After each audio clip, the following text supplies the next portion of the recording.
हरे कृष्ण प्रभु। हरे Krishna. Okay,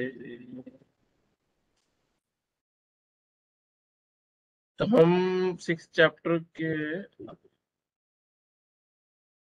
श्लोक number 18 से 32 आज कवर करने की कोशिश करेंगे। 18 से 32 बेसिकली कई पर्पस इसमें बड़े इंपॉर्टेंट हैं और कई कई काफी सारे सब्जेक्ट मैटर हैं जो बहुत ही इंटरेस्टिंग है। तो थोड़ा सा स्पीड से चलेंगे, अदरवाइज ये पूरा सेक्शन कवर नहीं होगा हमारा। एक सेकंड, चलो मैं म्यूट कर रहा हूँ एक सेकंड।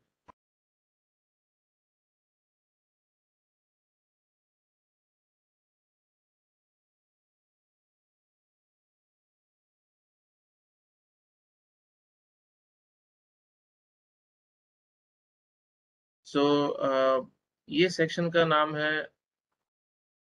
जो ध्यान की परफेक्शनल स्टेज है।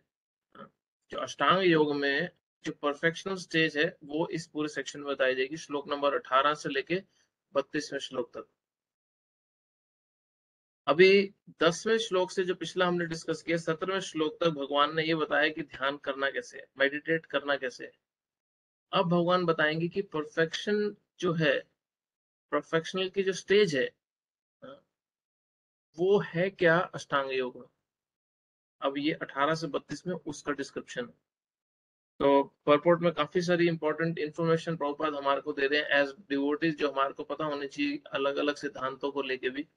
तो वो ब्रीफली उस पर टच करते हुए जाएंगे। तो थोड़ा सा टेंशन रखना आज, क्योंकि आज ज्यादा वर्सेस कवर करने हैं, एटलीस्ट अटेम्प्ट करेंगे।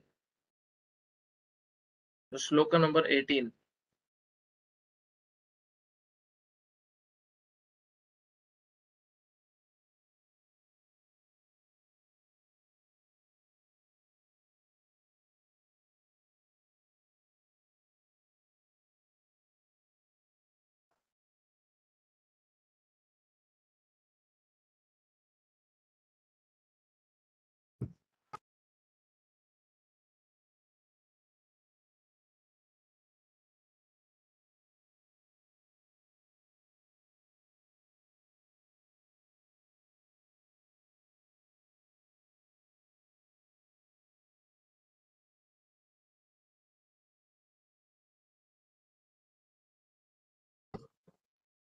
यदा विनीयतं चित्तम् आत्मनि एव वतिष्ठते निष्पृहः सर्वकामेभ्यो युक्त इति उच्यते तदा।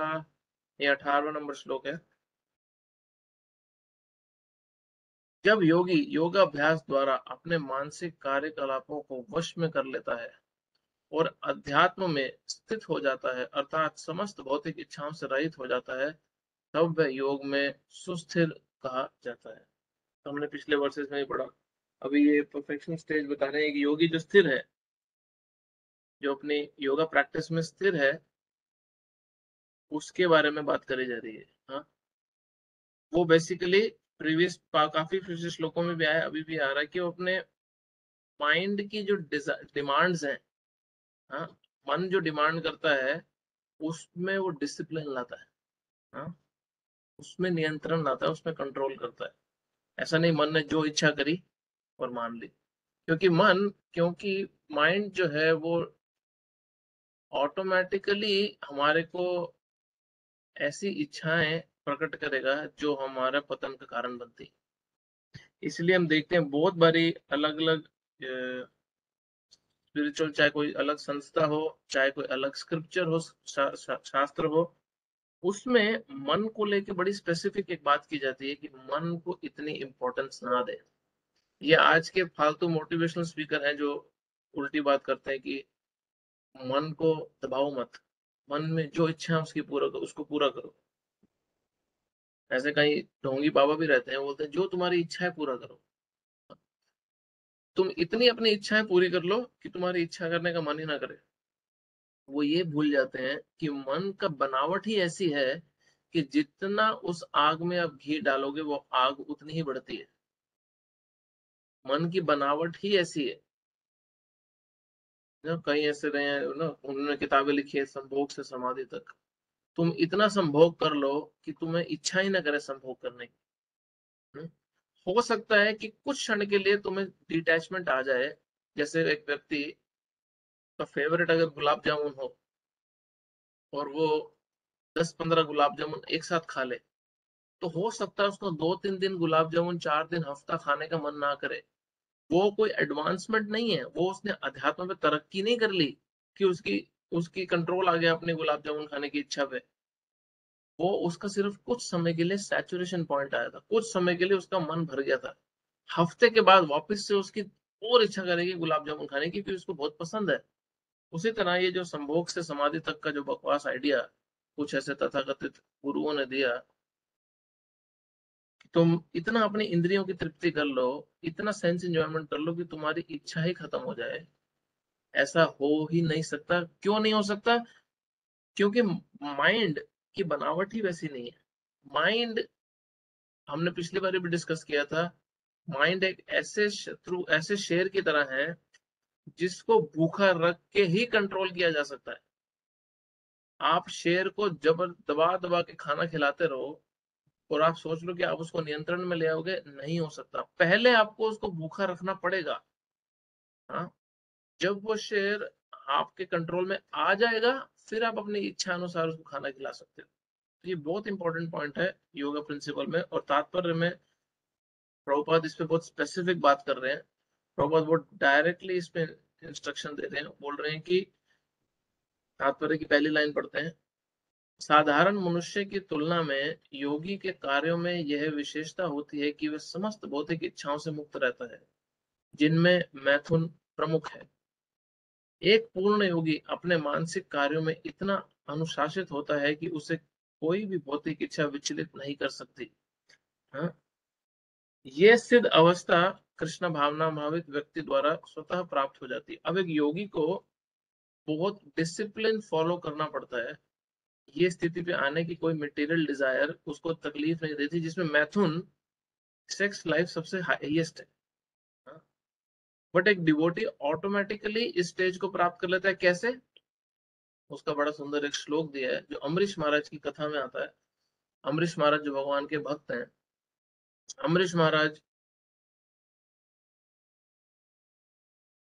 बहुत ही विख्यात, बहुत ही बड़े राजा थे, और वो अपनी सारी इंद्रियों को भगवान की सेवा में लगाते थे, जिसके कारण उनका ऑटोमेटिकली मन पे काबू आ गया। प्रभुपाद ये श्लोक को बहुत बारी कोट करते हैं। प्रभुपाद इस श्लोक को बहुत बारी कोट करते हैं, बहुत अलग अलग जगह पे प्रभुपाद ने इसको कोट किया है, क्योंकि ये प्रैक्टिकल प्रेजेंटेशन है कि एक भक्त को कैसा रहना चाहिए। इसलिए प्रभुपाद का बड़ा फेवरेट था ये श्लोक। हम इस श्लोक को पढ़ेंगे। सवै मन कृष्ण पदार विंदे वाचाम शिवाय कुंठ गुणानुवरण करो हरे मंदिर मार्जनादिशु श्रुतिम चक्राशुत सतकथोदया। अब बेसिकली इसका तात्पर्य में जाते हैं। इसमें ये 3 श्लोक हैं जो हमने एक ही पढ़ा है, जहां वो ये बता रहे हैं कि हम तुम्हारे शरीर के अलग अलग हिस्से, हाथों को, पाँव को, आंखों को, नाक को, सूंघने की शक्ति को, सुनने की शक्ति को कहाँ कहाँ कैसे इस्तेमाल करना है। तो राजा अम्बरीश ने, हम ट्रांसलेशन पढ़ रहे हैं अभी, राजा अम्बरीश ने सर्वप्रथम अपने मन को सवय मना कृष्ण पदार विंदे, अपने मन को भगवान के चरण कमलों में स्थिर कर दिया। फिर क्रमशः अपनी वाणी को कृष्ण के गुणानुवाद में, भगवान के बारे में बात करने के लिए लगाया। हाथों को मंदिर में, भगवान के मंदिर को साफ करने में लगाया। कानों को भगवान की कथा सुनने में लगाया। आंखों को भगवान के दिव्य रूप के दर्शन करने में लगाया। शरीर को अन्य भक्तों के शरीर को स्पर्श करने में लगाया, कीर्तन के समय, सेवा के समय। हाँ? ग्रहणेन्द्रियों को भगवान पर चढ़ाए गए कमल कमल पुष्प की सुगंध सूंघने में, नाक को बेसिकली सूंघने की जो शक्ति है। जीभ को भगवान के चरण कमलों में चढ़ाए गए तुलसी पत्तों का स्वाद लेने, भगवान का जो प्रसाद होता है। पांव को तीर्थ यात्रा करने तथा भगवान के मंदिर तक जाने में इस्तेमाल किया। सर को भगवान को प्रणाम करने में इस्तेमाल किया। अपनी इच्छाओं को भगवान की इच्छा की पूर्ति में लगा दिया। ये सारे दिव्य कार्य शुद्ध भक्त को सर्वथा अनुरूप है। हाँ? तो ये बड़ा ही इंपॉर्टेंट श्लोक, प्रभुपाद बहुत कोट करते हैं इसको, बहुत बारी कोट करते हैं।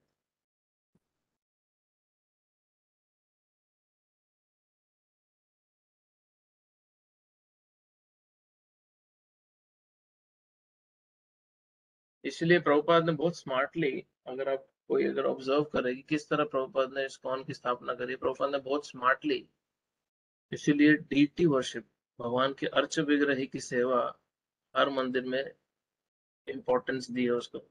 क्यों? क्योंकि हम भक्त सिर्फ हरि नाम में रुचि नहीं ले सकते, उतनी हमारी अभी स्पिरिचुअल एडवांसमेंट नहीं है। इसलिए भगवान ने डीटी वर्शिप को इंट्रोड्यूस किया ताकि हम अपनी सारी सेंसेस को प्यूरिफाई कर सकें भगवान की सेवा में लगा के। आप देखोगे कभी आप किसी मंदिर में को क्लोजली ऑब्जर्व करो तो वो मंदिर में हर चीज भगवान के विग्रह के इर्द गिर्द घूमती है। सारी सेवाएं, सारा क्लीनिंग, कुकिंग, जितनी भी मोस्टली सेवा सब भगवान के इर्द गिर्द घूमती है। और आप टेम्पल्स में देखोगे, इस्कॉन मंदिर में हर रोज सुबह जो भी मंदिर में सेवा हुई, कलेक्शन हुई, पैसे की बुक डिस्ट्रीब्यूशन हुई, सब भगवान को सुनाई देती है। हाँ? क्यों? क्योंकि भगवान का जो विग्रह है, भगवान की जो डीटी है, वो मंदिर का सेंटर है। इसलिए सारी की सारी रिपोर्ट भगवान को डायरेक्टली हर रोज हर इस्कॉन मंदिर में सुबह दी जाती है। हाँ? बड़ा ही अच्छा प्रिंसिपल है, बड़ा ही अच्छा प्रैक्टिस है ये, जो प्रभुपाद ने इस्कॉन टेम्पल्स में इंस्टीट्यूट किया। अगला श्लोक।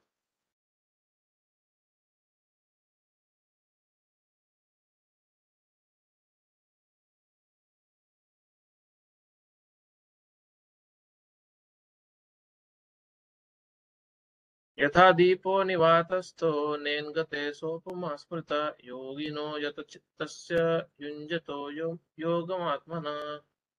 बड़ा अच्छा एग्जांपल है ये। इस प्रकार वायु रहित स्थान पे दीपक हिलता डुलता नहीं, उसी तरह जिस योगी के मन वश में होता है वह आत्म तत्व के ध्यान से सदैव स्थिर रहता है। अब कहीं हवा नहीं चल रही हो और एक लैंप चल रहा हो तो वो हिलता डुलता नहीं है, वो फिक्स्ड रहता है। बिल्कुल उसकी जो आग निकल रही, जो लो है, वो एकदम स्ट्रेट खड़ी रहती है। उसी प्रकार जो योगी है और जिसने अपना मन वश में कर लिया है, वो भगवान के ध्यान में एकदम स्थित रहता है। हाँ, बिल्कुल स्थित। अब क्योंकि ये हम यहाँ पे योगी की बात चल रही है, तो यहाँ पे हम अपने लिए भक्ति योग का साथ साथ अंडरस्टैंडिंग लेके चलेंगे कि अगर कोई भगवान की सेवा में, भगवान के ध्यान में, चैंटिंग में स्थित है, फिक्स्ड है, तो वो अनडिस्टर्ब्ड रहता है, बिल्कुल हिलता डुलता नहीं है, एक लैंप की तरह। बड़ा अच्छा एग्जाम्पल भगवान दे रहे हैं। अभी आगे 20, 21, 22, 23 जो 4 श्लोक हैं, बड़े इंपॉर्टेंट श्लोक हैं वो, और उसका परपोर्ट प्रभुपाद बहुत ही इंपॉर्टेंट परपोर्ट दे रहे हैं।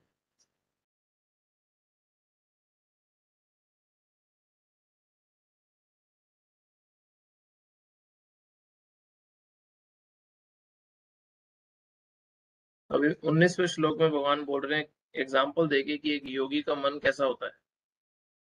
हाँ, अब 20, 21, 22 और 23 में बताएंगे कि जो उसका स्थिर मन है, जो उसका मन एकदम स्थिर रहता है, उसकी एक्सप्लेनेशन फर्दर एक्सप्लेनेशन आएगी।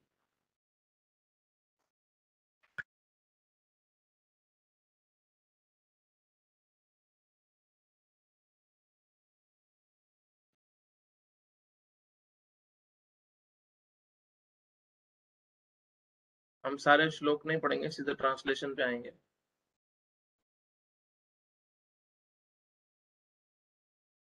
नीचे तात्पर्य दिखाए वो,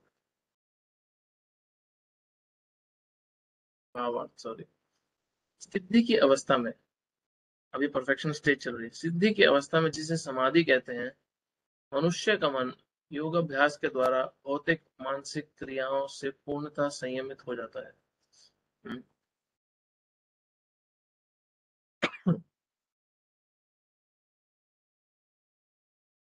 किसी भी प्रकार की मटेरियल डिजायर और मटेरियल एक्टिविटी उसकी चेतना में घूमती नहीं, उसकी भौतिक मानसिक क्रियाओं में संयम हो जाता है।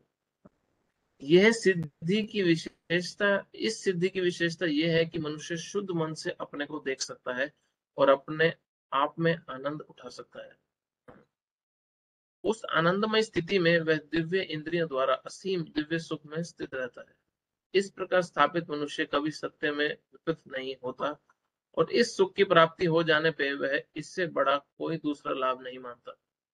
ऐसी स्थिति को पाकर मनुष्य बड़ी से बड़ी कठिनाई में भी विचलित नहीं होता। यह निस्संदेह भौतिक संसर्ग से उत्पन्न होने वाले समस्त दुखों से वास्तविक मुक्त है। बड़ी एडवांस स्टेज है ये। यहाँ पे व्यक्ति खुद को, सेल्फ को, जो आत्मा का जो उसका स्वरूप है, उसको अपने प्योर माइंड में देख सकता है और उसी के स्तर पे आनंद उठा सकता है, क्योंकि ये असीम है, इसमें कोई लिमिट नहीं है कितनी हैप्पीनेस वो डिराइव करता है। अब ऐसी स्थिति में आके वो सत्य से, सत्य क्या है? जीवेर स्वरूप होए नित्य कृष्णदास। सत्य ये है कि हम भगवान के अंश हैं और अंश होने के कारण हमारा भगवान के प्रति सेवा ही हमारा स्वरूप है। तो वो इस जो सत्य है कभी हटता नहीं और इससे बड़ा कोई सुख मानता नहीं। ऐसी स्थिति में आके ये कभी भी विचलित नहीं होता, बड़ी से बड़ी तकलीफ आ जाए तो भी। और हम अपने इसके कॉन्ट्रास्ट में देख सकते हैं कि हमें थोड़ा सा भी तकलीफ आता है तो हम इतना डिस्टर्ब हो जाते हैं कि हमारे को 10 लोग लगते हैं इंस्पायर करने की, अरे वापस से स्पिरिचुअल प्रैक्टिस करना शुरू कर दो, वापस से अपनी माला, अपना भगवान के बारे में सुनना, कथा में आना, क्लास में सुनना रेगुलर कर दो। बट ये जो स्तर का योगी है या ये स्तर का जो भक्त है, ये विचलित नहीं होता। अब ये एक्चुअल फ्रीडम है, ये एक्चुअल फ्रीडम है जो भौतिक कांटेक्ट से, है, जो जो दुख आता है मटेरियल एक्टिविटीज के टच में रहने से, उससे एक्चुअल फ्रीडम है। हाँ? बहुत सारे फ्रीडम फाइटर हुए हैं जिन्होंने अंग्रेजों से लड़ा, मुगलों से लड़े।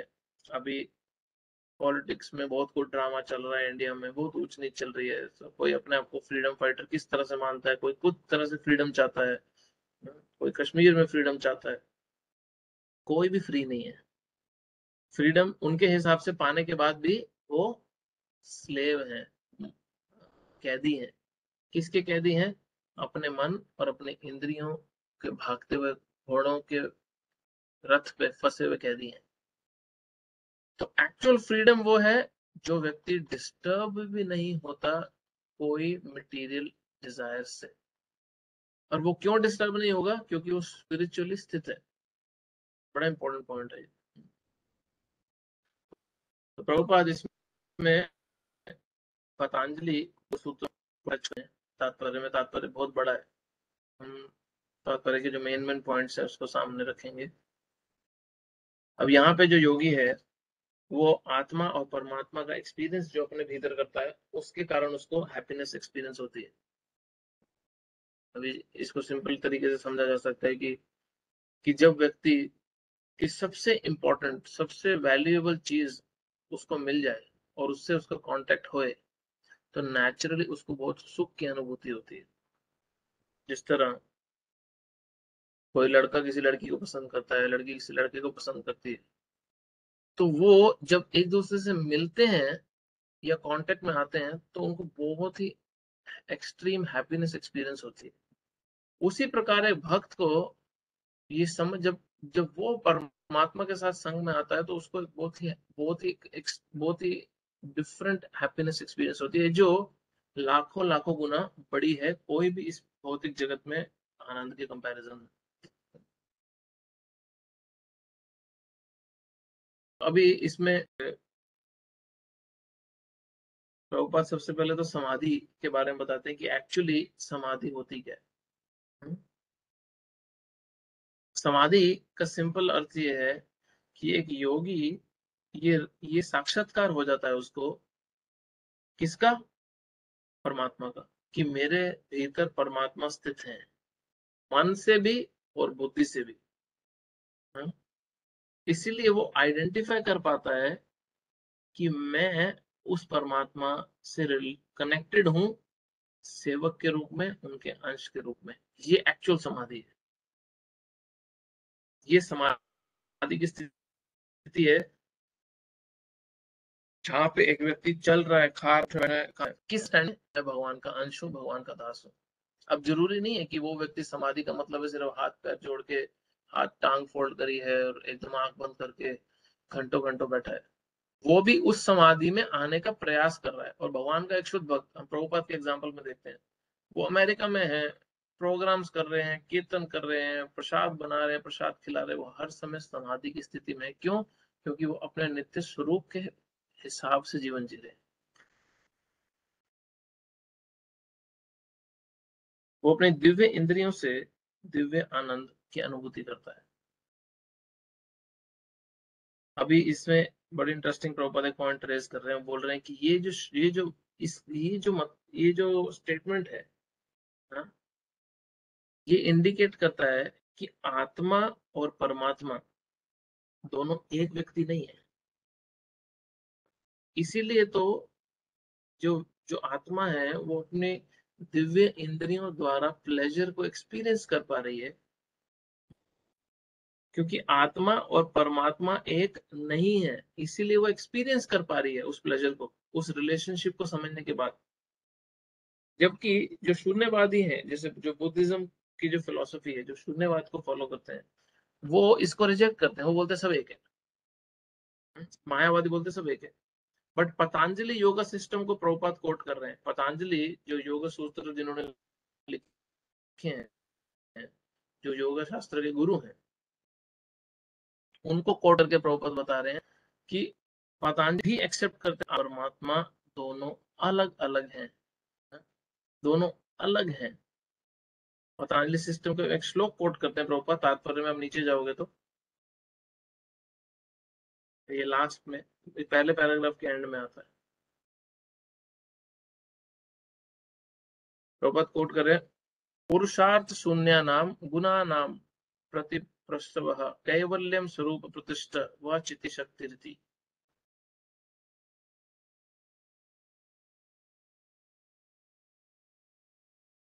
अद्वैतवादी, इसके ऊपर देखो, वहां से हाईलाइट कर लो, अद्वैतवादी 2 लाइन ऊपर, अद्वैतवादी ज्ञान तथा ज्ञाता के द्वैत को नहीं मानते, किंतु इस श्लोक में दिव्य इंद्रिय द्वारा अनुभूत दिव्य आनंद को स्वीकार किया गया है। अब जो अद्वैतवादी हैं, जो बोलते हैं भगवान आत्मा और परमात्मा सेम है, वो इस नॉलेज को नहीं मानते, जबकि पतंजलि इस श्लोक में क्लियर कर रहे हैं कि आत्मा और परमात्मा अलग हैं, इसीलिए तो आत्मा एक्सपीरियंस कर पाती है हैप्पीनेस को, उस दिव्य सुख का एक्सपीरियंस कर पाती है। तो ये बहुत इंपॉर्टेंट एक पॉइंट कोट किया जा रहा है प्रभुपाद, जिसमें स्थापित कर रहे हैं तर्क देके कि किस तरह आत्मा और परमात्मा अलग है। क्योंकि कहीं अभी आप लोगों को लगेगा ये तो हमें पता है यार शुरू से, इसमें कौन सी नई बात है। ये इसीलिए बताया जा रहा है बिकॉज बहुत सारे ऐसे स्कूल हैं, आध्यात्मिक संस्थाएं हैं जो ये नहीं मानती, जिनको ये लगता है कि जैसे ही हम एक अध्यात्म की स्थिति पे आ जाएंगे तब हम भी रियलाइज कर लेंगे कि हम परमात्मा हैं। अभी भी हम परमात्मा ही हैं, बट हमें पता नहीं है, इसलिए हम अलग व्यवहार कर रहे हैं। जैसे कि एक गुजरात में बहुत प्रोमिनेंट एक स्कूल है, वो बोलते हैं दंड मात्र ग्रहण है ना नर नारायण भवित। सिर्फ डंडा मात्र, सिर्फ डंडा मतलब संन्यास लेने से नर नारायण बन जाता है। तो वो जब एक दूसरे के पांव छूते तो बोलते हैं नमो नारायण, नमो नारायण, मतलब तुम भी नारायण मैं भी नारायण, एक दूसरे के पांव छूते हैं। तो ये सिद्धांत को काटने के लिए प्रभुपाद इसको कोट कर रहे हैं एक्चुअली, और डिटेल में, जिसको टेक्निकली ये सारी चीजों का अंडरस्टैंडिंग और इंटरेस्ट है, उसके लिए बहुत बहुत ही इंपॉर्टेंट रेफरेंस है एक्चुअली। आप सब लोग मोस्टली ये बात पहले से ही समझते हो कि हाँ आत्मा परमात्मा अलग है, और प्रभुपाद इस समय सिद्धांत की स्थापना कर रहे हैं, इसलिए बहुत इंपॉर्टेंट है।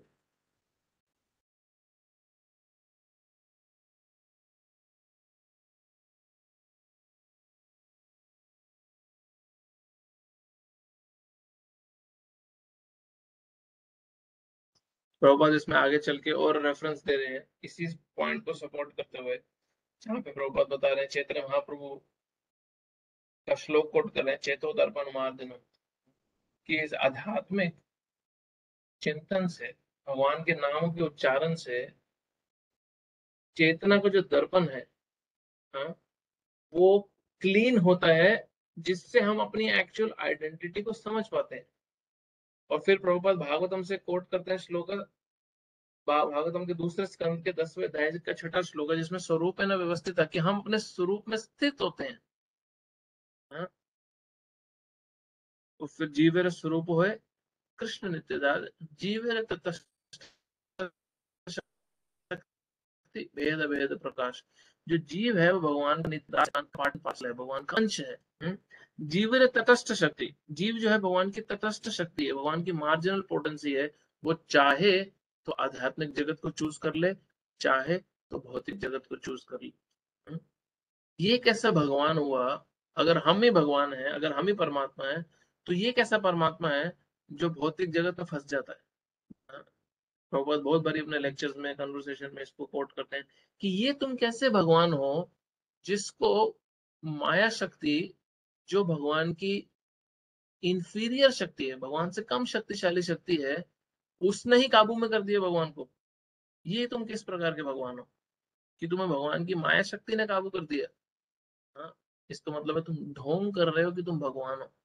या तो तुम्हारे को शास्त्र का तर्क समझता नहीं है, या तुम लोगों को चीट कर रहे हो।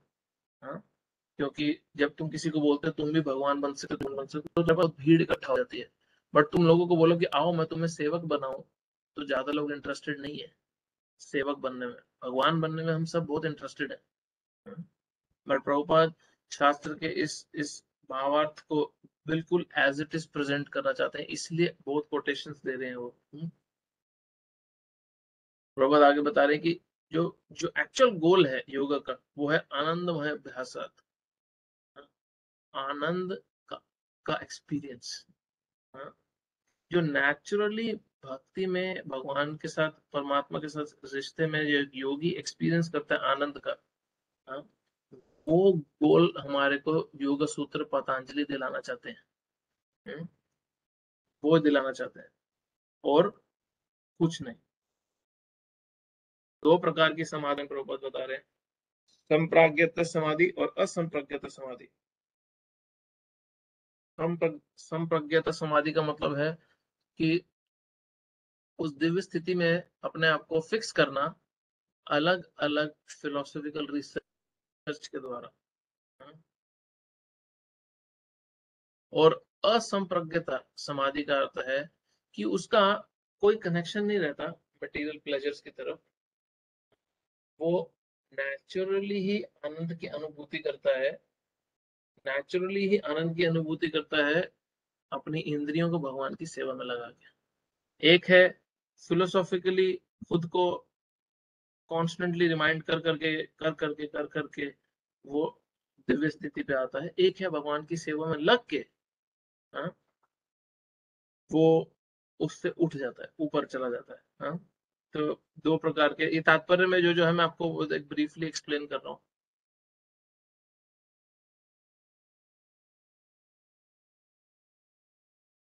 प्रभुपाद आगे बहुत ही स्ट्रांगली वापस से इस प्रैक्टिस को रिजेक्ट कर रहे हैं जो आजकल के सो कॉल्ड योगा स्कूल्स ने बना रखी है। क्या योगा प्रैक्टिस है?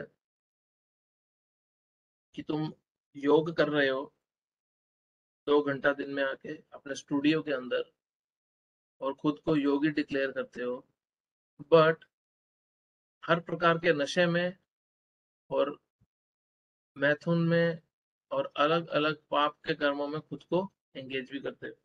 हाँ? तो ये किस प्रकार का योगी हुआ? दूसरे प्रकार का योगी जो इससे बेटर है, वो ये सारे गलत कार्य नहीं करता, बट वो योग साधना कर रहा है, बट उसका इंटरेस्ट क्या है? परमात्मा से अपना रिश्ता स्थापित करना नहीं, परमात्मा का साक्षात्कार करना नहीं। उसका गोल क्या है? योग साधना करने से जो सिद्धियां आती हैं, वो मिलते ही वो व्यक्ति पथभ्रमित हो जाता है, पाथ से भटक जाता है। बहुत सारे ऐसे योगी हैं जिन्होंने योग शुरू तो इसलिए करी थी कि परमात्मा को रियलाइज करें, बट उसको रियलाइज करने के बीच में बहुत सी सिद्धियां एक योगी को मिलती हैं। अनिमा मनिमा, इशिता वशिता प्राप्ति जैसे बड़ी सारी सिद्धियां हैं जो एक योगी कमा सकता है, अपनी योग साधना का साइड इफेक्ट के कारण। बट वो इतना अनफॉर्चुनेट है, इतना वीक है कि वो जो साइड इफेक्ट जो सिद्धियां मिल रही थी उसी से इतना अट्रैक्ट हो गया कि वो जिस डायरेक्शन में जिस रूट पे जा रहा था उससे साइड ट्रैक करके उसी को एंजॉय करने बैठ गया। सोचो आप बॉम्बे से कोई दिल्ली आ रहा हो बहुत इंपॉर्टेंट बिजनेस मीटिंग के लिए और बहुत बड़ी डील उसने क्रैक करनी हो, और रास्ते में सपोज उसकी 100 करोड़ की डील हो जो दिल्ली में आके उसने करनी है और वो ड्राइव करके आ रहा है फॉर एग्जाम्पल, रास्ते में उसको 1 करोड़ का एक ऑफर मिल जाता है और वो व्यक्ति 1 करोड़ को 100 करोड़ से ज्यादा इंपॉर्टेंट मान के वहीं पे अपना ऑफिस का काम करने बैठ जाए और ये 100 करोड़ की डील को जाने दे, तो उसको महामूर्ख बोला जाएगा कि तेरे को अकल ही नहीं है, तेरे को पता ही नहीं था कि तेरे को क्या मिलने वाला है। हाँ?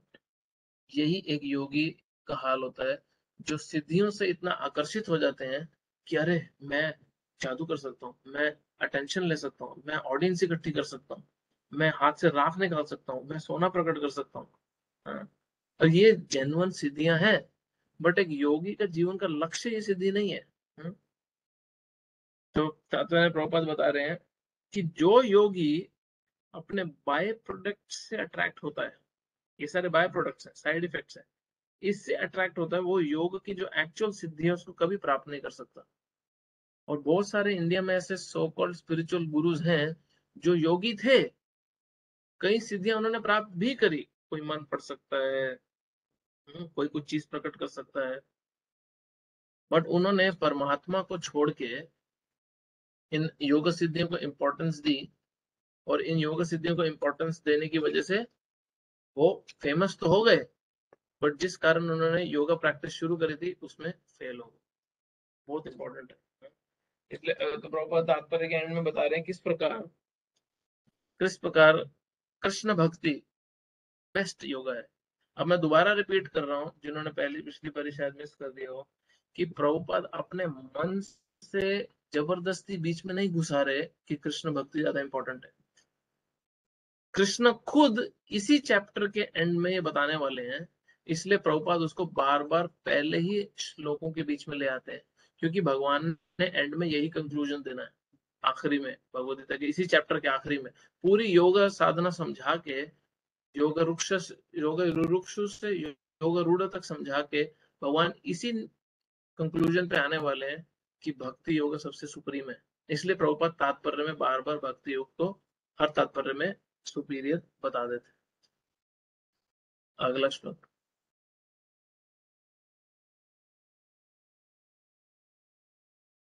अब इस 24 और 25वें श्लोक में भगवान क्या आप बताएंगे कि ये एडवांस स्टेज है योगा की, योगा रूढ़ा की जो स्टेज है, इसको प्राप्त कैसे करना है। तो ये 24 और 25 का मेन थीम ये है कि किस प्रकार, किन मेथड से इस योगा रूढ़ा स्टेज को प्राप्त किया जाए।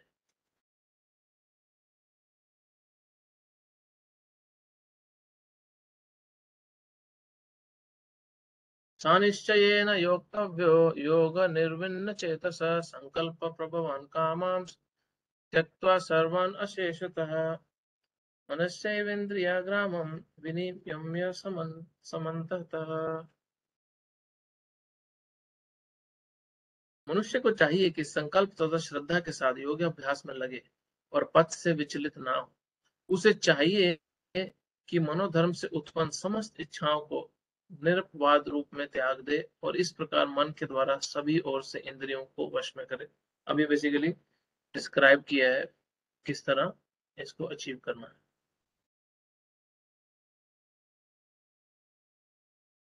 क्या पॉइंट्स बताए हैं इसमें?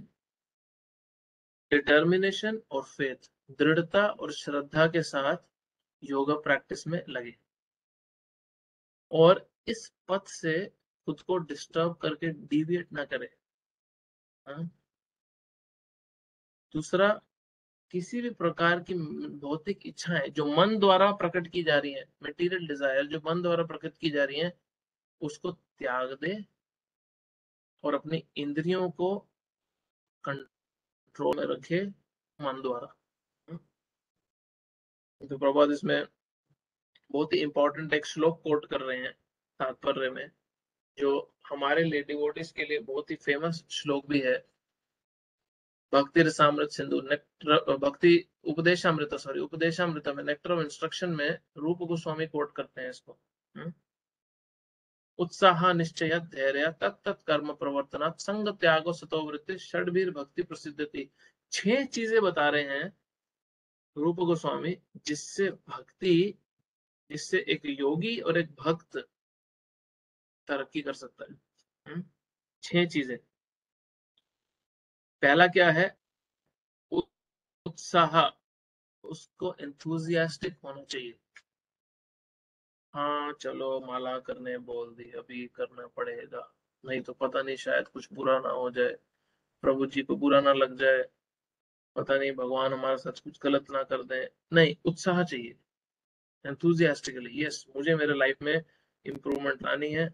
मैंने करोड़ों जन्म बर्बाद कर दिए, हाँ, और मैंने कभी इम्पोर्टेंस नहीं दी कि मुझे रोज भगवान का नाम लेना है। अब इस जन्म में इसको छोड़ना नहीं।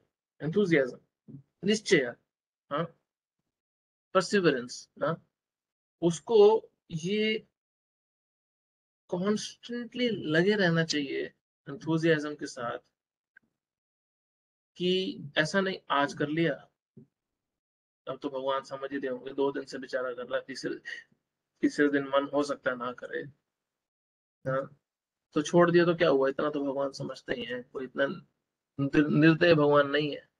तो हम फिर खाना भी छोड़ दें, फिर 4-5 दिन सो के, सोने सोने की भी छुट्टी ले लेते हैं, बहुत कुछ कर सकते हैं, बट हम नहीं करते, राइट। हमारी जो खुद की इच्छा है पूरी, जो हमें पसंद होता है वो हम सारे काम करते हैं, बट हम भक्ति में परसिवियर नहीं करते। तीसरा है धैर्य, पेशेंस। सो एंथुजियाज्म भी चाहिए, डिटर्मिनेशन भी चाहिए, और परसिवियर भी करना। निश्चय मीन्स डिटर्मिनेशन के साथ आगे बढ़े, और पेशेंस भी रखे कि हाँ, हमारे को ग्रेजुअली ग्रेजुअली प्यूरिफिकेशन आने के बाद एक्सपीरियंस होगा कि भगवान से हमारा रिश्ता है, शाश्वत संबंध है भगवान से हमारा। अब हजारों हजारों लाखों लाखों जन्मों के गंदगी हमारी चेतना पे कवर पड़ी है, कवर रखी है हमारी चेतना को गंद से। अब हम सोच रहे हैं मैं 5 साल से माला कर रहा हूँ, या मैं 6 महीने हो गए, मुझे 2 साल हो गए माला करते हुए, मुझे तो भगवान के दर्शन नहीं हुए। इसका मतलब ये है कि ये काम ही नहीं कर रहा। ये अंडरस्टैंडिंग हमारे लिए बहुत अनहेल्दी है। क्यों? क्योंकि इसमें पेशेंस बड़ी जरूरी है। 3 ही हो गए। तत्त कर्म प्रवर्तनात्, जो प्रिस्क्राइब्ड ड्यूटीज भगवान ने दी हैं, शास्त्रों में दी है, उसको फॉलो करना। चौथा, संग त्याग सतावृत्ति, भक्तों की एसोसिएशन में रहना, और अभक्तों के संग को, संग त्याग जो है उसको, जो अच्छा संग नहीं है उसको छोड़ना। ये 6 चीजें हमारे को भक्ति में तरक्की करने में मदद करता है। ये प्रॉपर सिंपल एग्जांपल इसमें दे रहे हैं प्रभुपाद, अभी आगे एग्जांपल दे रहे हैं डिटर्मिनेशन का, कि कितना निश्चय, कितना हमारे को डिटर्मिनेशन चाहिए। वो बोल रहे हैं कि एग्जांपल दे रहे हैं कि एक बार एक चिड़िया के अंडे समुद्र में खो जाते हैं, तो वो चिड़िया समुद्र से अपने अंडे मांगती है, बट अंडे तो समुद्र बहा के ले जाता है। तो वो चिड़िया इतनी गुस्सा हो जाती है कि जब समुद्र को धमकी देती है कि तुम मेरे अंडे वापस करो, समुद्र तो कुछ सुनता भी नहीं है उसकी, है ना? कोई रिप्लाई भी नहीं आता। तो वो चिड़िया धमकी देती है समुद्र को कि मैं तुम्हारे को सुखा दूंगी। तो वो अपनी छोटी सी चोंच में पानी भरती है और दूसरी जगह जाके फेंक देती है, पानी भरती है और दूसरी जगह जाके फेंक देती है। अब जो लोग उसको देख रहे होते हैं वो सब हंसना शुरू कर देते हैं, हाँ, कि ये चिड़िया जितना पानी तो अपनी चोंच में से उठा के फेंक रही है, उससे सैकड़ों गुना पानी तो वैसे ही इवेपोरेट हो जाता है सूर्य की रोशनी से। तब भी समुद्र को फर्क नहीं पड़ता, तो तेरी तेरी चोंच से निकला वो पानी से क्या होगा। बट वो चिड़िया इतनी डिटर्मिन्ड होती है कि धीरे धीरे ये न्यूज फैलती फैलती चिड़ियों के राजा गरुड़ देव, जो भगवान विष्णु के वाहन हैं, उन तक पहुंचती है। तो उनको एक बड़ी करुणा आती है, उनको बड़ी करुणा आती है, और वो गुस्से में आके खुद चिड़िया के पास आते हैं कि मैं तुम्हारी मदद करूंगा।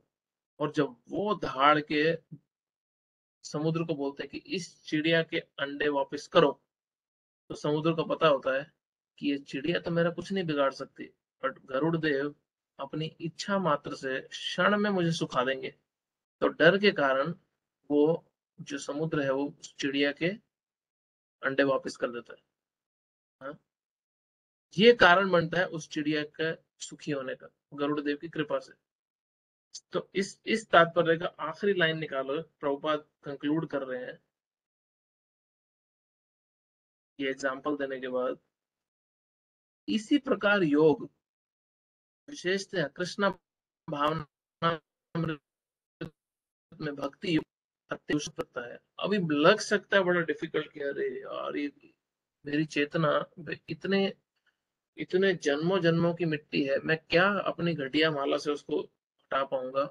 किंतु जो कोई संकल्प के साथ नियमों का पालन करता है, भगवान निश्चित रूप से उसकी सहायता करते हैं, क्योंकि जो अपनी सहायता आप करते हैं भगवान उनकी सहायता करते हैं। हम क्योंकि शिला प्रभुपाद के इंस्ट्रक्शन है कि तुम 16 माला करो, भगवान का नामों का उच्चारण करो, नियमों का पालन करो, मैं प्रॉमिस करता हूँ, शिला प्रभुपाद ने बोला था, मैं प्रॉमिस करता हूँ कि तुम भगवान के धाम जाओगे इस जीवन के खत्म होने के बाद। तो ये फेथ रख के डिटर्मिनेशन के साथ एक भक्त इन नियमों का पालन करता है। और क्योंकि क्योंकि हम बहुत छोटे हैं और हमने जो गोल प्राप्त करना है वो बहुत बड़ा है। जैसे एक समुद्र पार करना हो और व्यक्ति को तैरना आता है और वो ये सोचे कि इस समुद्र को पार कर लेगा, तो ये सुन के ही ऐसा लगता है कि ये इम्पॉसिबल है, हो नहीं सकता। कैसे हो सकता है कि एक व्यक्ति अपने आप को स्विमर बोलता है और वो समुद्र पार कर लेगा जिसका एंड ही नहीं दिख रहा। अब इमेजिन करो, जो एक अच्छा स्विमर एक सैकड़ों हजारों किलोमीटर लंबे समुद्र को पार नहीं कर सकता, अब एक व्यक्ति इस भव सागर को कैसे पार करेगा। इस पूरी की पूरी सृष्टि को, पूरे के पूरे ब्रह्मांड, अनंत कोटि ब्रह्मांड को, इस भौतिक जगत को पार करके भगवान के धाम तक कैसे जाएगा। हम्म? अगर किसी को सक्सेसफुली एक समुद्र पार करना है तो उसका अच्छा स्विमर होना जरूरी इनफ नहीं है, उसको एक ऐसी शिप या बोट का सहारा चाहिए जो उसको लेके जा सके। उसी प्रकार हमें भी भगवान के भक्तों का और भगवान के आश्रय का सहारा मस्ट है, बहुत जरूरी है इस भव सागर को पार करने के लिए। इसलिए भगवान बोल रहे हैं, भगवान के शुद्ध भक्त बोलते हैं कि तुम इतना तो एटलीस्ट करो। हाँ, प्रभुपाद ने इंस्ट्रक्शन दिए, you chant 16 rounds every day. तुम 16 माला का, हरे कृष्ण महामंत्र का 16 माला का जाप रोज करो, 4 नियमों का पालन करो, प्रसाद भगवान को भोग लगा के खाओ। मैं प्रॉमिस करता हूँ, प्रभुपाद बोले, मैं तुम्हारे को बैक टू गॉड, बैक भगवान के धाम लेके जाऊंगा। ये हमारे लिए शिप है, ये हमारी बोट है। हाँ, हमारी अपनी स्ट्रेंथ नहीं, बहुत इंपॉर्टेंट है ये। आगे,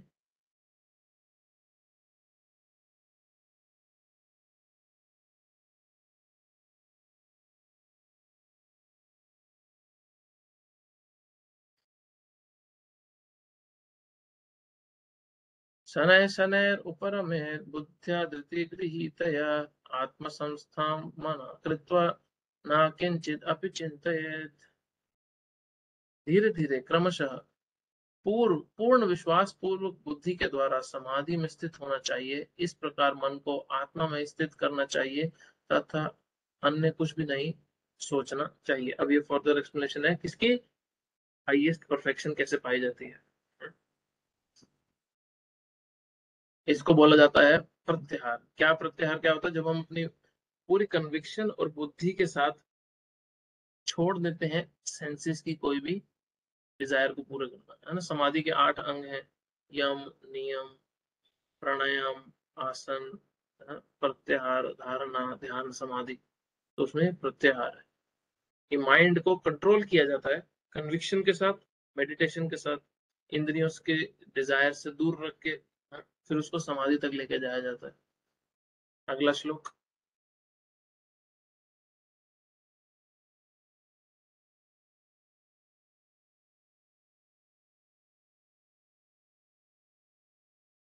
अब अगला जो श्लोक है वो हम सबके लिए बड़ा इंपॉर्टेंट है, क्योंकि चैंटिंग के समय इस श्लोक को इस्तेमाल किया जाना बड़ा जरूरी है, और यही चैंटिंग में सक्सेस का कारण बनता है।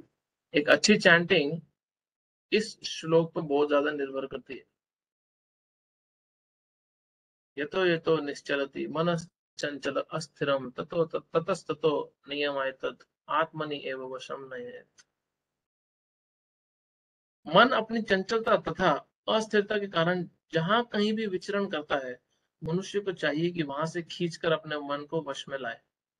अब माइंड का नेचर क्या है, वो भागेगा, और हमारे को क्या करना है, उसको वापस लाना है। प्रॉब्लम कहाँ आती है, जब हम अपने आप को माइंड मान लेते हैं और जहां माइंड जाता है वहीं हम भी चले जाते हैं। तो अच्छी चैंटिंग करनी है अगर किसी को, तो वो पहले तो ये बैठे चैंटिंग, मैं मेरा मन नहीं हूं। उससे क्या होगा कि माइंड जब कहीं और भागेगा, तो क्योंकि मैं माइंड नहीं हूं, मैं कोई और हूं, वापस लाने के लिए रेडी रहूंगा। हम्म? और अच्छी चैंटिंग अगर हमने देखनी है कैसे की जाती है, उसके लिए बड़ा इंपॉर्टेंट प्रिंसिपल है कि भगवान का नाम लेते समय मन जहां भी भागे, उसको वहीं से वापस लाके दोबारा भगवान के नाम सुनने में एंगेज करना चाहिए। क्योंकि माइंड का नेचर ही है कि वो स्टडी भी नहीं है और हर समय चंचल भी है, अस्थिर और चंचल। ये माइंड का नेचर है। माइंड एक छोटे बच्चे की तरह होता है, टिकता ही नहीं है, टिकता ही नहीं है। ये छुएगा, वो पकड़ेगा, भागेगा, मना करो फिर भी करेगा। इसलिए दो तरीके होते हैं माइंड को कंट्रोल करने के। सबसे बेस्ट तरीका क्या है, माइंड को पॉजिटिवली एंगेज करना, कुछ और चीज लाके दे दो। दूसरा, माइंड को ये डर रहना चाहिए कि मेरे को दोबारा से गलती नहीं करनी। हाँ? इसलिए कई बार माइंड को, इसलिए कई बार बच्चों को डांटा भी जाता है। बट अगर आपने बच्चों को पॉजिटिवली एंगेज नहीं किया और सिर्फ डांटा, तो वो जिद्दी बन जाते हैं। दोनों का बैलेंस इंपॉर्टेंट रहता है। और माइंड का भी वैसा ही है कि माइंड को कंट्रोल तो करना है, बट उसको एंगेज भी करना है। जो लोग अपने माइंड को एंगेज नहीं करते बट कंट्रोल ही कंट्रोल करते रहते हैं, वो बहुत ही हार्ड हार्टेड हो जाते हैं, बहुत ही जिद्दी हो जाते हैं, और उनके लिए आध्यात्मिक प्रगति करना ऑलमोस्ट इम्पॉसिबल हो जाता है, बहुत ही कठिन हो जाता है। तो जो मन में को नियंत्रण में कर सके उसको गोस्वामी बोला जाता है, और जो मन को नियंत्रण में ना कर सके उसको गोदास बोला जाता है। गो का मतलब है इंद्रियां, जिसमें सबसे ऊपर है मन। तो या तो हम गोस्वामी बने या गोदास बने। अगला श्लोक।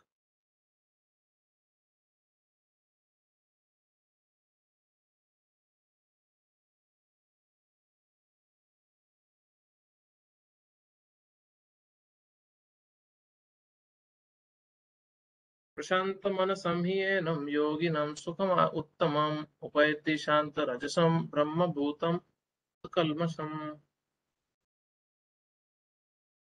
जिस योगी का मन मुझ में स्थिर रहता है, वह निश्चय ही दिव्य सुख की सर्वोच्च सिद्धि प्राप्त करता है।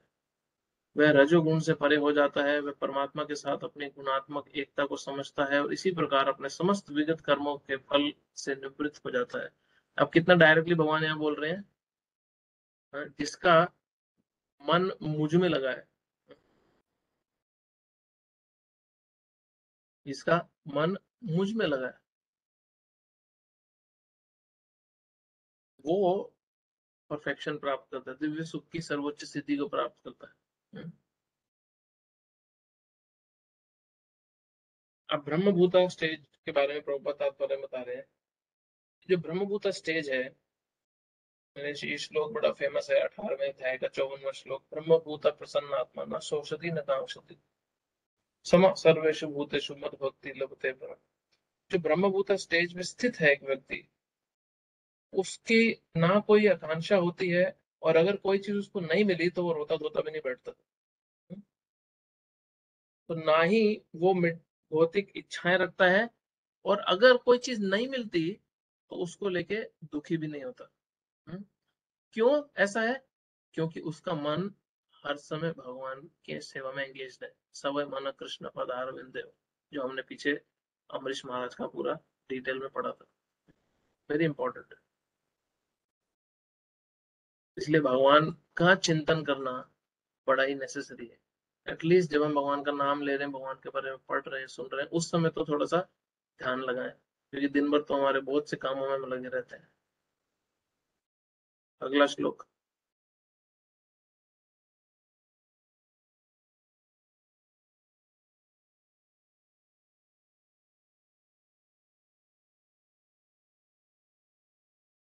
युञ्जनेवं सदात्मानं योगी विगत कल्मषः सुखेन ब्रह्म संस्पर्शन अत्यंतम सुखमश्नुते। इस प्रकार योगाभ्यास में निरंतर लगा रहकर आत्म संयम योगी समस्त भौतिक कल्मशों से मुक्त हो जाता है और भगवान की दिव्य प्रेम भक्ति में परम सुख प्राप्त करता है। आत्म साक्षात्कार का क्या मतलब है? हमारा जो भगवान के साथ संबंध है, उस संबंध को जान लेना। तात्पर्य में प्रॉपर सिंपल बता रहे हैं, सोल भगवान का अंश है। ये एक पार्ट है सिर्फ उस अंडरस्टैंडिंग का। दूसरा पहलू क्या है कि क्योंकि हम भगवान के अंश हैं, इसलिए हम भगवान के सेवक भी हैं। अगर हम भगवान के अंश हैं, इतना ही सिर्फ पता चल जाए, तो ये नहीं पता चलेगा कि अब अंश बन के करना क्या है। हम्म? तो ये जानना बहुत जरूरी है कि हमें एक अंश बन के क्या करना है, हमें भगवान की सेवा करनी है। इसको भक्ति योग बोला जाता है, या योगा की सबसे उच्च स्थिति बोला जाता है। अगला श्लोक।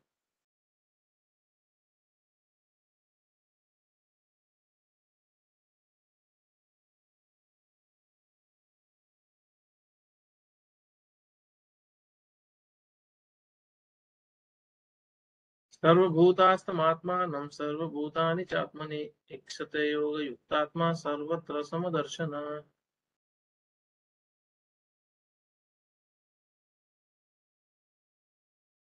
वास्तविक योगी समस्त जीवों में मुझको तथा मुझ में समस्त जीवों को देखता है। निस्संदेह स्वरूप सिद्धि व्यक्ति मुझे परमेश्वर को मुझ परमेश्वर को सर्वत्र देखता है। एक ट्रू योगी क्या है?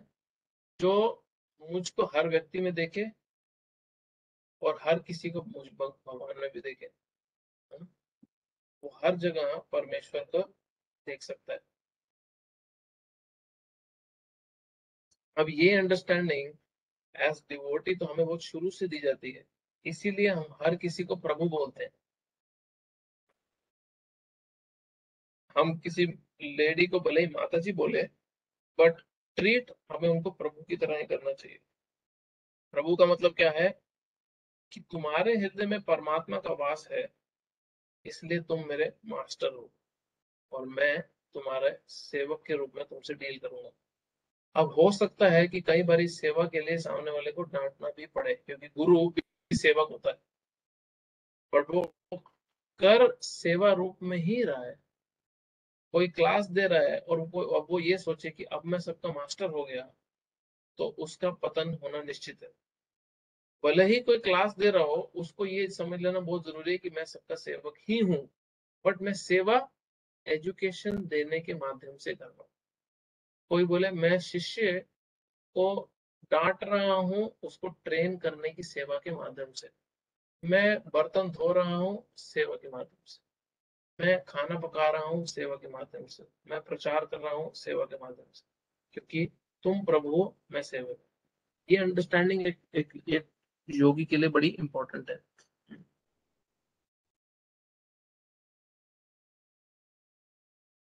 इसलिए वो भगवद गीता में बड़ा फेमस श्लोक आता है कि ये जो एक एक्चुअली लर्नेड व्यक्ति है, वो पंडित समदर्शी ना, वो हर किसी को समदृष्टि से देखता है। क्यों? क्योंकि उसको पता है जो आत्मा और परमात्मा एक हाथी में है, कुत्ते में है, कुत्ता खाने वाले में है, ब्राह्मण में है, हर किसी में आत्मा और परमात्मा दोनों है। इसलिए वो समदृष्टि से सबको देखता है। बहुत ही इंपॉर्टेंट है ये।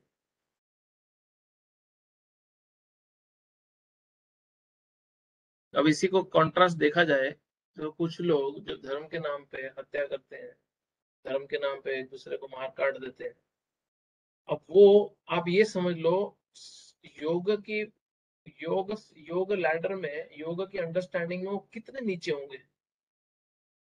हम्म? उनकी उनकी मानसिकता कितनी नीचे गिरी होगी, चाहे वो कोई भी धर्म फॉलो कर रहे हो, हिंदू हो, इस्लाम फॉलो कर रहे हो, क्रिश्चियन हो, कोई भी हो, सिख हो, कि वो सामने वाले को सिर्फ इस मतभेद पे मार दें कि वो मेरा धर्म का पालन नहीं कर रहा, मेरे वाला धर्म। और यहाँ पे भगवद गीता की शिक्षा क्या है?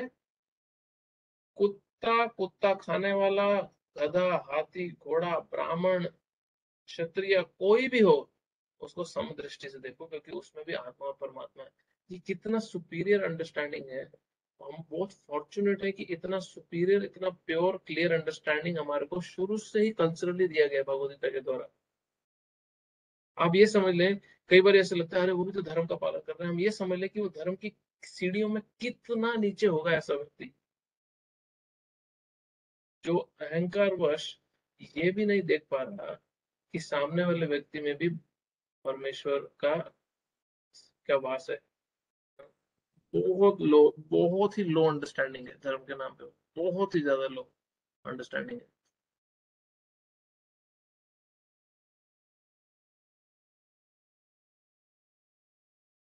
अगला श्लोक।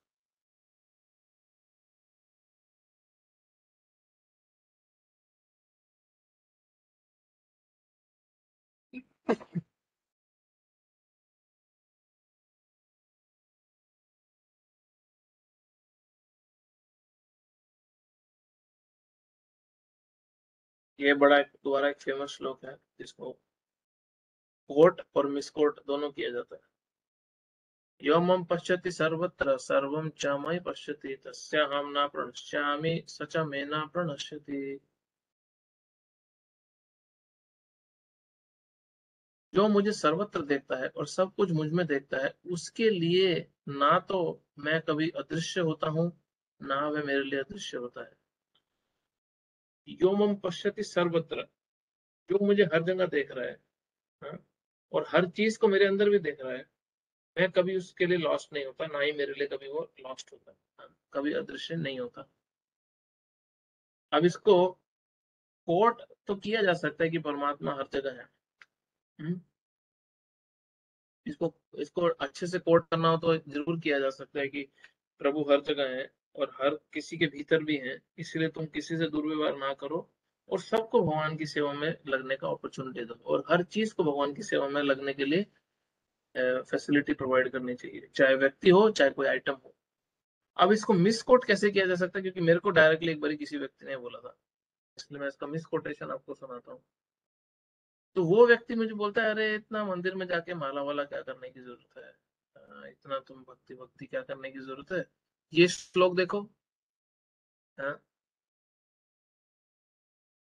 अब ये श्लोक सुना के वो मुझे बोल रहा है कि भगवान हर जगह है, भगवान हर चीज में है, तो तुम्हें इतना एक्सक्लूसिवली माला ले लेके घुमाना, स्पेसिफिकली भक्ति करना, ये सब करने की क्या जरूरत है, वो तो हर जगह है, हर चीज में है, हर वस्तु में है। तो इसकी मिसकोटेशन भी की जा सकती है अगर इसको प्रॉपर कॉन्टेक्स्ट में नहीं समझा। और इसका प्रॉपर कॉन्टेक्स्ट क्या है? इसका प्रॉपर कॉन्टेक्स्ट ये है कि भगवान परमात्मा रूप में हर जगह स्थित हैं, बट वो भगवान रूप में एज अ पर्सन भी हैं अपने भक्तों के साथ संबंध स्थापित करने के लिए। परमात्मा रूप में जो भगवान हर जगह स्थित है वो उनका आंशिक रूप है, भगवान का एक्सपेंशन है, वो अंश है। बट स्वयं भगवान रूप में वो अपने भक्तों के साथ एक एक्सचेंज, लविंग रिलेशनशिप के लिए भी हैं। हम्म? तो ये दोनों हमारे को समझना बहुत जरूरी है कंप्लीट अंडरस्टैंडिंग के लिए। इसका तात्पर्य बहुत इंपॉर्टेंट है, हम क्विकली पढ़ेंगे, तो दो ही श्लोक बच जाएंगे हमारे आज के। पूरा तात्पर्य नहीं पढ़ेंगे पर एटलीस्ट थोड़ा सा 10 मिनट एक्स्ट्रा लगेगा, बट इस सेक्शन पूरा खत्म कर लेंगे। कृष्ण भावना भावित व्यक्ति भगवान कृष्ण को सर्वत्र देखता है, सारी वस्तुओं में कृष्ण को देखता है। ऐसा व्यक्ति भले ही प्रकृति की पृथक पृथक अभिव्यक्तियों को देखता प्रतीत हो, किंतु वह प्रत्येक दशा में इस कृष्ण भावनामृत से अवगत रहता है कि प्रत्येक वस्तु कृष्ण की शक्ति की ही अभिव्यक्ति है। कृष्ण भावनामृत का मूल सिद्धांत यही है कि कृष्ण के बिना कोई अस्तित्व नहीं है और कृष्ण ही सर्वेश्वर है। कृष्णा भावनामृत कृष्ण प्रेम का विकास है, ऐसी स्थिति में जो जो भौतिक मोक्ष से भी परे है। आत्म साक्षात्कार के ऊपर कृष्ण भावनामृत की इस अवस्था में भक्त कृष्ण से इस अर्थ में एक रूप हो जाता है कि उसके लिए कृष्ण ही सब कुछ होते हैं और भक्त प्रेम में कृष्ण के से पूरित हो उठता है। तब भगवान तथा भक्त के बीच अंतरंग संबंध स्थापित होता है। उस अवस्था में जीव को विनष्ट नहीं किया जा सकता और ना भगवान भक्त की दृष्टि से ओझल होते हैं। कृष्ण में तदात्मय होना आध्यात्मिक लय आत्मविनाश है। भगवान में लीन हो जाना स्पिरिचुअल सुसाइड है, स्पिरिचुअल एनाहिलेशन है। वो हमें नहीं चाहिए, हमें भगवान से संबंध स्थापित करना है। और एक भक्त ऐसा रिस्क कभी नहीं लेता। इसलिए ब्रह्म संहिता में क्या बड़ा सुंदर श्लोक आता है, बहुत फेमस है, इसको याद भी कर सकते हैं। प्रेमांजन छुरित भक्ति विलोचनेन सन्तः सदैव हृदयेषु विलोकयन्ति यं साम सुंदरम अचिंत्य गुणा स्वरूपम गोविंदम आदि पुरुषम तमहम भजामि। ब्रह्मा जी बोल रहे हैं, मैं आदि भगवान गोविंद की पूजा करता हूँ जिनका दर्शन भक्तगण कैसे करते हैं? प्रेम रूपी अंजन, अपने आंखों में प्रेम रूपी अंजन लगे नेत्रों से करते हैं। वे भक्त के हृदय में स्थित शाम सुंदर रूप में देखे जाते हैं। इस अवस्था में तो ना तो भगवान कृष्ण अपने भक्तों की दृष्टि से ओझल होते हैं, ना भक्त उनकी दृष्टि से ओझल हो पाते हैं। यही बात योगी के लिए सत्य है, क्योंकि वह अपने हृदय के भीतर परमात्मा रूप में भगवान का दर्शन करता है। ऐसा योगी शुद्ध भक्त बन जाता है और अपने अंदर भगवान को देखे बिना क्षण भर भी रह नहीं सकता।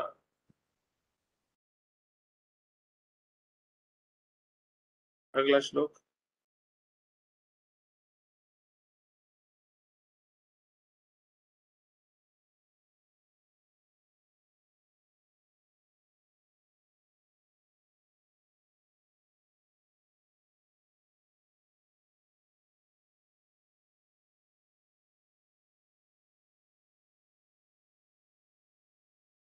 सर्वभूतास्थितम्योऽहं भजति एकत्वम् अस्थितः सर्वथा वर्तमानोऽपि स योगी मयि वर्तते।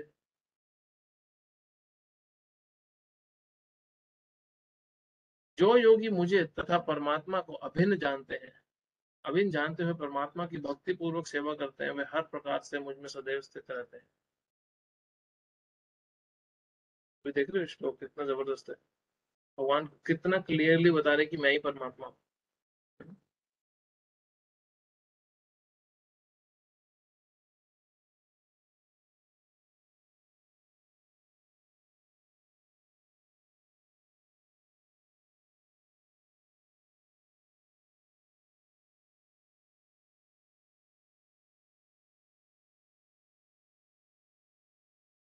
अब भगवान पिछले श्लोक से इस श्लोक में क्या क्या बता रहे हैं? इस श्लोक में भगवान ये बता रहे हैं कि जो सुपर सोल, जो परमात्मा की रियलाइजेशन है, वो भगवान की ही वर्शिप है। हाँ? अगर योगी को प्रॉपर नॉलेज है इस बारे में तो। अभी परफेक्ट योगी किस तरह व्यवहार करता है, वो इस तात्पर्य में बताया है कि वो वहां अपने भीतर भगवान कृष्ण का जो है आंशिक रूप देखता है, जो परमात्मा के रूप में है, विष्णु रूप में है, चार भुजाओं के साथ शंख चक्र गदा पद्म धारण करे हुए। हाँ? वो व्यक्ति को ये बहुत क्लियरली समझना चाहिए योगी को कि भगवान विष्णु और कृष्ण में कोई अंतर नहीं है। हाँ? बहुत सारे जो जीवात्माओं के बीच में, हर अनंत कोटि जीवात्माओं के बीच में अनंत कोटि परमात्मा के स्वरूप हैं, सब एक ही हैं। ये समझना बहुत जरूरी है। हाँ? इसलिए जो भक्ति योगी में एक भक्त लगा है और जो परफेक्ट योगी है, जो ध्यान कर रहा है परमात्मा के ऊपर, उसमें इसलिए अंतर नहीं है। भले ही एक भक्ति योगी दुनियादारी के सारे कामों में लगा हो, काम कर रहा है, नौकरी कर रहा है, पढ़ाई कर रहा है, बट वो एक योगी के बराबर ही है, इसलिए उसको योगी, कृष्ण भावनामृत का योगी बोला जाता है। जो जीवन में आम व्यक्ति जैसे कार्य कर रहा है, बट केवल और केवल भगवान की प्रसन्नता के लिए कार्य कर रहा है। बहुत एडवांस स्टेज है ये। इसलिए प्रभुपाद तात्पर्य में भक्तिरसामृत को श्लोक कोट कर रहे हैं, निखिलस्व अपि अवस्था तो जीवन मुक्त से उच्यते। ऐसा व्यक्ति मुक्त है जो कृष्ण भावनामृत में कार्य कर रहा है। नारद पंचरात्र से भी एक श्लोक कोट करते हैं, जिसमें बता दे कि अगर कोई अपना व्यक्ति अपनी चेतना, अपनी अटेंशन भगवान के सुंदर स्वरूप में लगा के बैठा है और अपने सोचने की शक्ति भगवान के चिंतन में लगा के बैठा है, हाँ, वो भगवान के साथ अपना आनंदमय स्वरूप को साक्षात्कार करेगा। तो प्रभुपाद बहुत सारे ऐसे कोटेशन दे रहे हैं इसमें, जिसमें बताया जा रहा है कि श्री कृष्ण और विष्णु में कोई अंतर नहीं है और वो परमात्मा रूप में हर जगह स्थित है। इसलिए एक भक्त में और एक योगी में, परफेक्ट योगी में अंतर नहीं है। अगला श्लोक, हमारा आज का आखिरी श्लोक।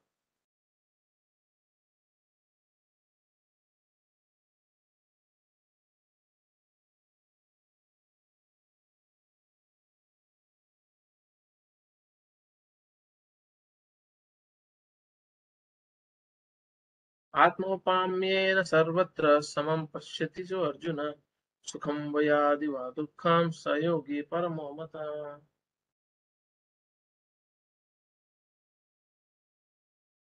हे अर्जुन, वह पूर्ण योगी है जो अपनी तुलना से समस्त प्राणियों की उनके सुखों तथा दुखों में वास्तविक समानता का दर्शन करता है।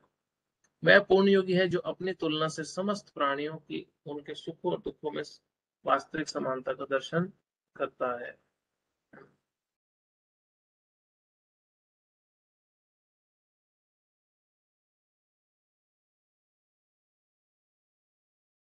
अभी पिछले श्लोक और इस श्लोक में कनेक्शन बड़ा इंटरेस्टिंग है कि प्रॉपर वर्शिप के कारण एक योगी जो है वो अपनी करेक्ट सिचुएशन में आ जाता है। क्या सिचुएशन में आ जाता है? कि वो पूर्ण आनंद को समझ पाता है, पहले तो अपने लिए, और क्योंकि वो पूर्ण आनंद को समझ पाता है, वो दूसरों को भी ये ट्रू हैप्पीनेस देता है। वो योगी हर किसी की मदद करने का प्रयास करता है, भले ही वो दोस्त हो, दुश्मन हो। इसलिए इसलिए ये टेक्स्ट अगर आप देखोगे, इसको ट्रू इक्वालिटी बोला जाएगा। वो हर किसी के साथ इक्वल किस स्तर पे आ सकता है? जब वो हर किसी को सुखी होने की अपॉर्चुनिटी दे। हाँ, हर किसी को सुखी होने की अपॉर्चुनिटी दे, उनकी हर स्थिति में, उनके सुख में भी, उनके दुख में भी उनको परम सुख प्राप्त करने की अपॉर्चुनिटी का अवसर प्रदान करे।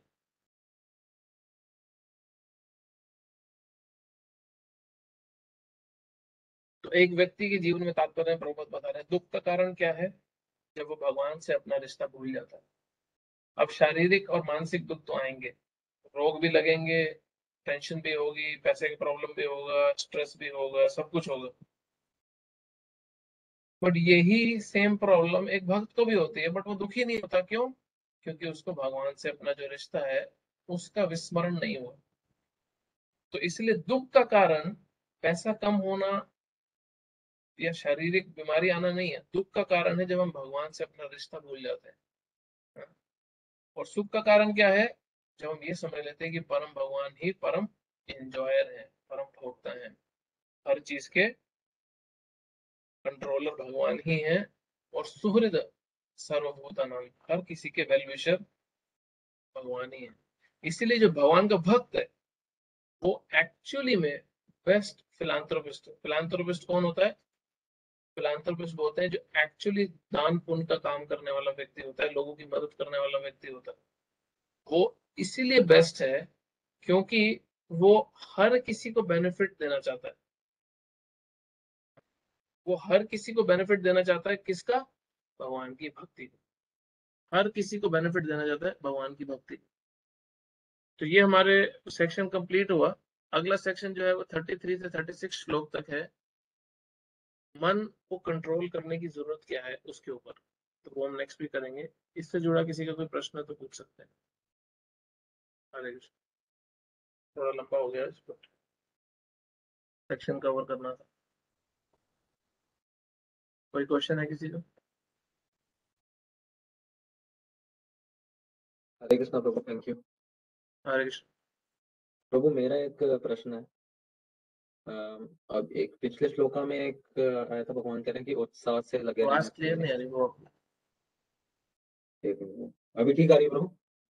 थोड़ा तेज हाँ, बोल दो। नहीं आ रही? कौन सी दी है? क्लैरिटी नहीं आ रही। ना पता चल रहा है बोल रहे हो, बट क्या बोल रहे हो वो नहीं पता चल रहा। ओके।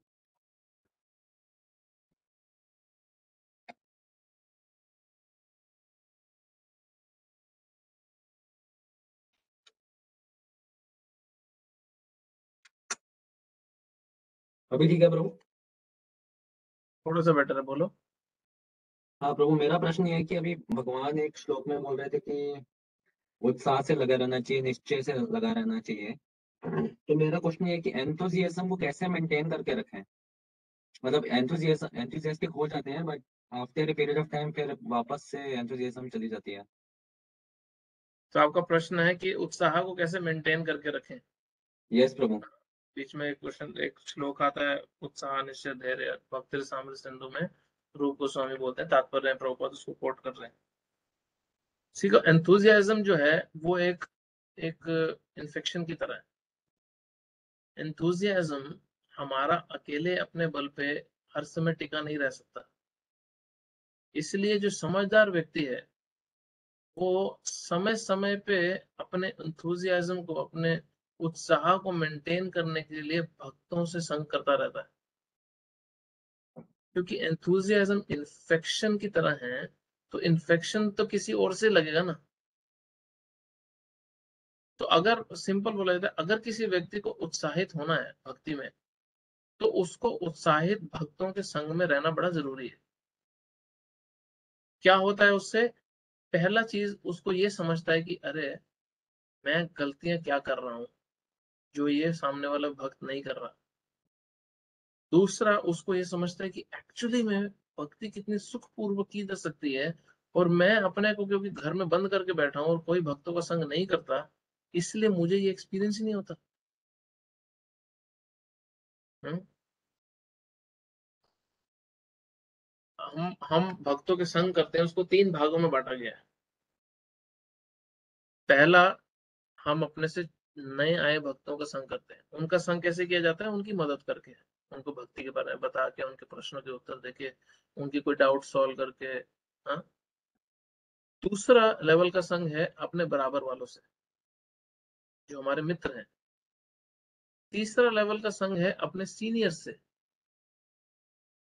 सो नेक्स्ट टाइम अगर आप याद दिलाओगे, इसमें हम और डिटेल में बात करेंगे, बड़ा इंपॉर्टेंट टॉपिक है, बट मैं ब्रीफली अभी बता देता हूँ कि हम अपने बराबर वालों से जो संग करते हैं वो सबसे ज्यादा होना चाहिए। क्यों? क्योंकि जो भी हमने सीखा है अपने बड़ों से, उसको लागू करने के लिए बराबर वालों के साथ रहना बड़ा जरूरी है। देखो, छोटों के सामने तो कोई भी हीरो बन लेगा, हाँ? और बड़ों के सामने हाथ जोड़ के सब बैठे रहेंगे, बट तुम असली में क्या हो वो तुम अपने बराबर के जो मित्र हैं उनके साथ दिखाते हो, भक्ति में भी। तो इसलिए 60% हमें बराबर वालों के साथ संग करना चाहिए, 20% अपने सीनियर का संग करना चाहिए, और 20% जूनियर का संग करना चाहिए। अब इन तीनों एसोसिएशन में हम एंथुजियास्टिक डिवोटीज के साथ समय बिता सकते हैं, उनका एंथुजियाज्म लेने। अब नए भक्तों के साथ जब हम संग बिताएं करेंगे, जो नए हैं, जब हम देखेंगे कि अरे वो बहुत एंथुजियास्टिक है सीखने के लिए, तो हमें भी जोश आता है सिखाने के लिए, और हमें भी लगता है हाँ मैं भी पढ़ के आता हूँ, मैं भी समझ के आता हूँ। हम्म? हमें भी दिन याद आते हैं अपने, जब हमने नए नए भक्ति शुरू करी थी, हम कितने एंथुजियास्टिक थे, कितना उत्साहित थे। अभी हम अपने अपराधों के कारण, या अपने अच्छी साधना ना होने के कारण, या अपने ढीलेपन के कारण, या अपने को अकेला करने के कारण, जिस भी कारण, हमने एंथुजियाज्म खो दिया। फिर हम जब अपने सीनियर्स के साथ आते हैं और हम देखते हैं कि यार ये हमसे ये 30-30 साल से भक्ति कर रहे हैं और इतने सुखपूर्वक भक्ति में आगे बढ़ रहे हैं, इसका मतलब क्या है, ये प्रोसेस वर्क करता है। तो उससे बहुत उत्साह बढ़ता है। इसलिए सीनियर्स का संग बड़ा जरूरी है कि ये दिखता है, ये फेथ में वृद्धि होती है हमारे कि ये प्रोसेस काम करता है, ये झूठ नहीं है। और फिर हम अपने बराबर वालों के साथ आके जो हमने सीखा है उसको प्रैक्टिस करने की कोशिश करते हैं और हम देखते हैं कि अरे ये है तो मेरे बराबर वाला, बट इसकी चैंटिंग कितनी बेटर है, इसका सर्विस एटीट्यूड कितना बेटर है, इसमें शिष्टाचार कितना है, कितना सभ्य है। तो वो हमारे को ऑटोमेटिकली पुश करता है कि अपनी गेम लिफ्ट करो, अपने को इम्प्रूव करो। इसलिए तीनों संघों में, तीनों कैटेगरीज में उत्साहित भक्तों का संग बड़ा ही लाभदायक होता है, क्योंकि उत्साह से ही उत्साह बढ़ता है। ठीक है। यस जो ये अपने आप को इससे वंचित रखे, उसके उत्साह का कुछ नहीं कर सकता, वो कि कम होना ही होना समय के साथ साथ। Thank you bro. और कोई क्वेश्चन है किसी का?